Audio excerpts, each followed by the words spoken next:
Hi YouTube, welcome to my channel. This is the story of how I learned the hard way to always wear a respirator.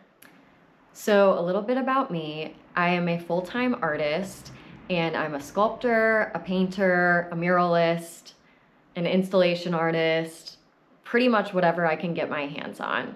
And before I became a full-time artist, I was working in project management for an art and architecture restoration company. So this wasn't my first rodeo working with hazardous materials and things that could potentially be toxic to my body. I have my OSHA 10 certification, and I also have my lead abatement worker certification as well.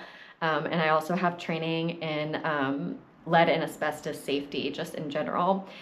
So I have a lot of certifications and training in working in hazardous materials. But even with all of that training, I was not immune to making a mistake in my process that would lead to what became a serious health problem. Basically what happened is I was working with all kinds of different materials. If you look at some of my YouTube shorts, you'll see that I pretty much work with whatever I can get my hands on. I was working with plaster, I was working with silicone, I was working with metallic gold paints, mold release, which is another type of aerosol. And I was doing all of these things outside or on my in my mudroom, which is kind of an indoor-outdoor situation in the back of my house.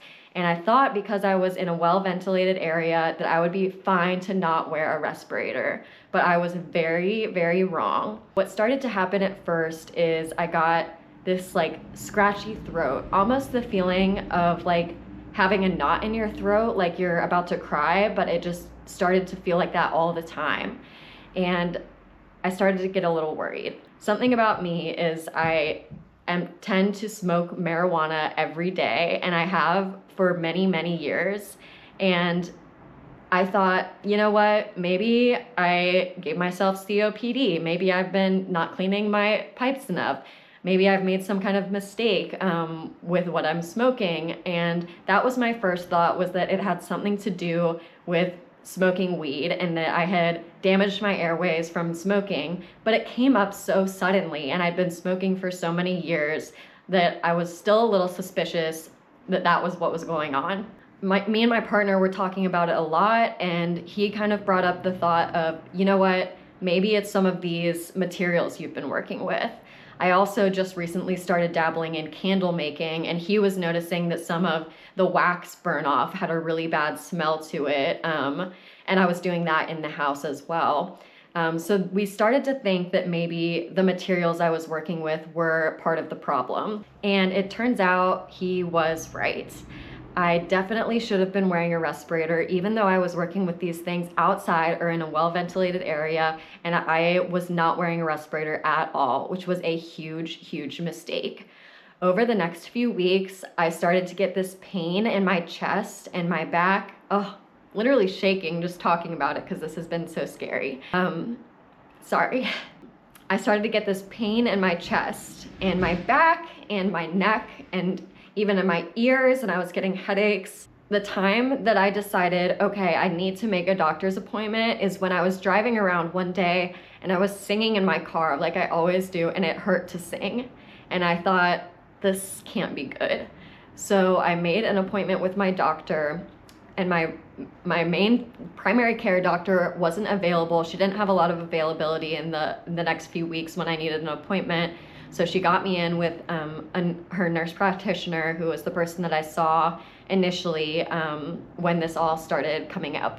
Going back a few steps, before I got in with the nurse practitioner, I actually drove myself to urgent care. And I went to urgent care, and of course she's testing me for like strep throat, bronchitis, and I'm like, I really think it has something to do with these materials that I've been working with.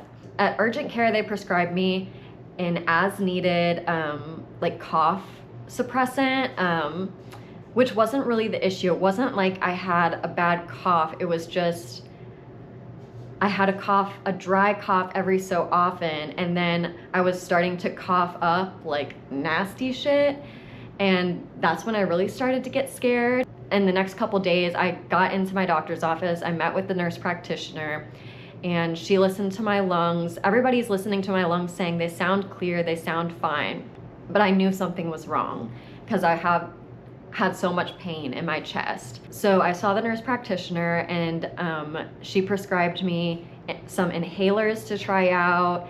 I think we did an antibiotic. I don't even remember all the things that I've been prescribed in the last few weeks to help with this, because it's been so many different medicines. Over the next few days, it just felt like it definitely wasn't getting better, maybe even getting worse. So I'm like frantically messaging her on my chart and going back and forth like, I can't keep going on like this. Something is wrong. The pain was just getting to a point where I couldn't work.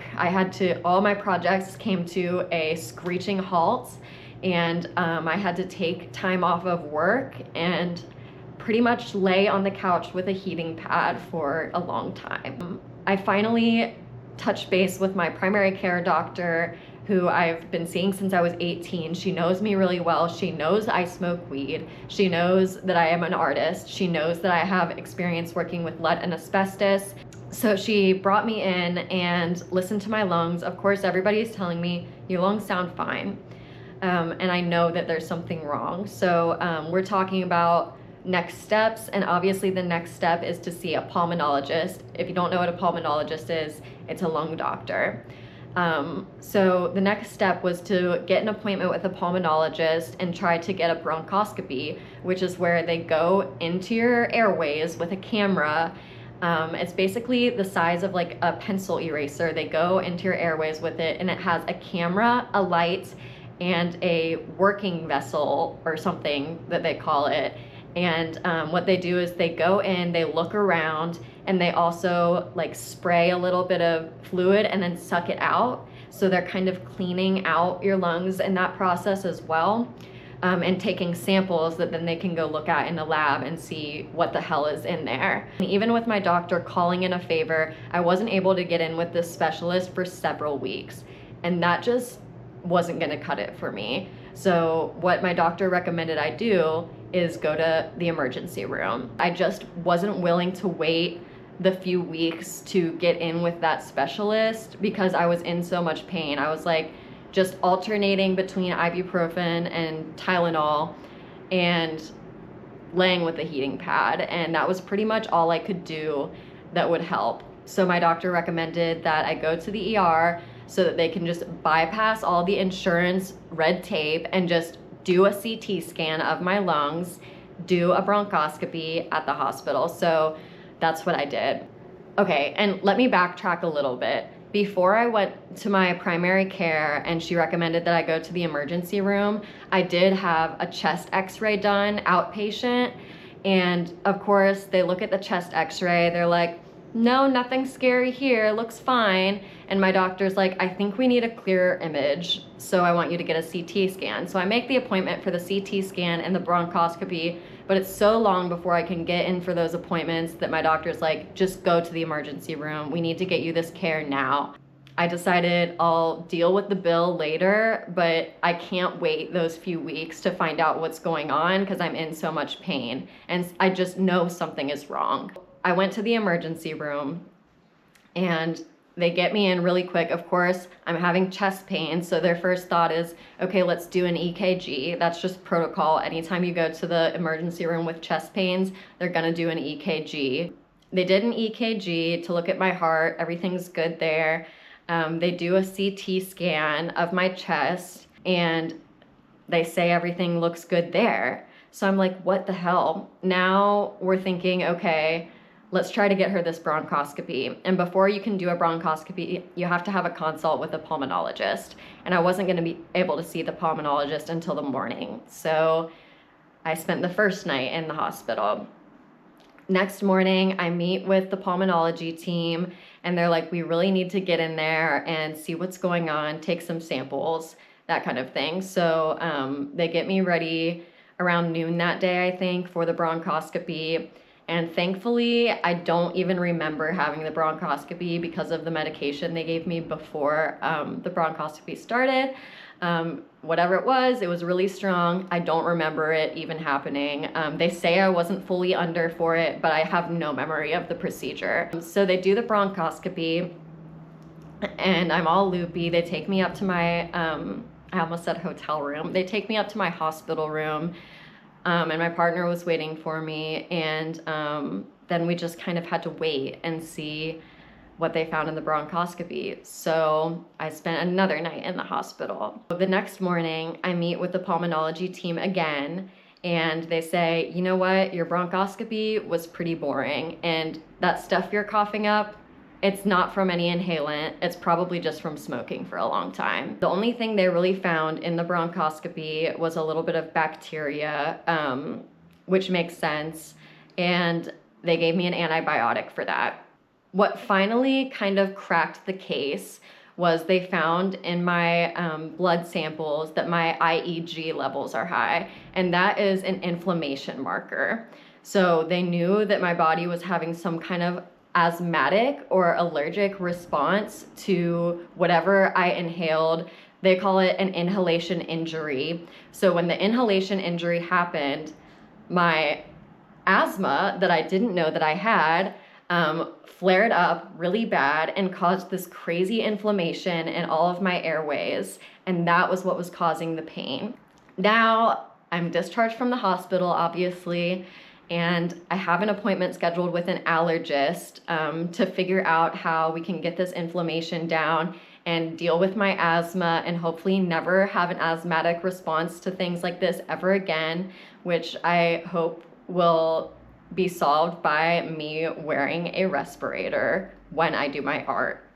Now I want to talk a little bit about what kinds of respirators you should be wearing for what kinds of jobs you're doing. If you ever do anything that smells bad, like aerosol paint or soldering, if you're stained glass artist and you're soldering, you need to be wearing vapor filters. They don't look like the pancake flat filters that you see, or an N95 paper mask is not going to cut it for vapors. You need vapor filters for anything that you're working on that has a bad odor. That means you need a vapor filter. If you're working with anything dusty, like plaster or alginate, or even wood, and doing carpentry, a dust filter with your 3M mask, like the pancake filters are what they're often called, will do the trick, or you need an N95, will do the trick as well for dust. Do not, for the love of God, do not wear dust mask for a vapor toxin. If you're soldering or welding, you need special filters for that. You cannot wear an N95 for vapors. It's not going to work. I'm gonna link down below some of the different products that you can get for what you're working on in your projects. So hopefully this never ever happens to you. Please learn from my mistakes and my scary, scary story about how I ended up with horrible chest pains for weeks and I'm still recovering from an inhalation injury from not wearing a respirator. Yes, I had undiagnosed asthma that was a contributing factor to all of this, but this could have happened to anybody. It's not something to take lightly. I could have ended up with permanent damage to my airways. I could have ended up having toxins in my blood and my brain if I would have continued doing the work that I was doing with no respirator over a prolonged period of time. Cancer is a very real thing, and artists need to be really serious about taking the proper safety precautions in their studio practice. There should never be a part of your art practice that is causing you harm. It's just something to take really seriously, and I'm very lucky that I caught it early, and I have, a path to wellness now. I'm still on the road to recovery. I still do have pain in my chest and my throat, but it's not as bad as it was before. I'm taking antihistamines to help with the allergic response that my body is going through right now. Hopefully, when I meet with an allergist, they can really set my shit straight. Yeah. that is the story of how I learned the hard way to always, always, always wear a respirator. Thanks for watching.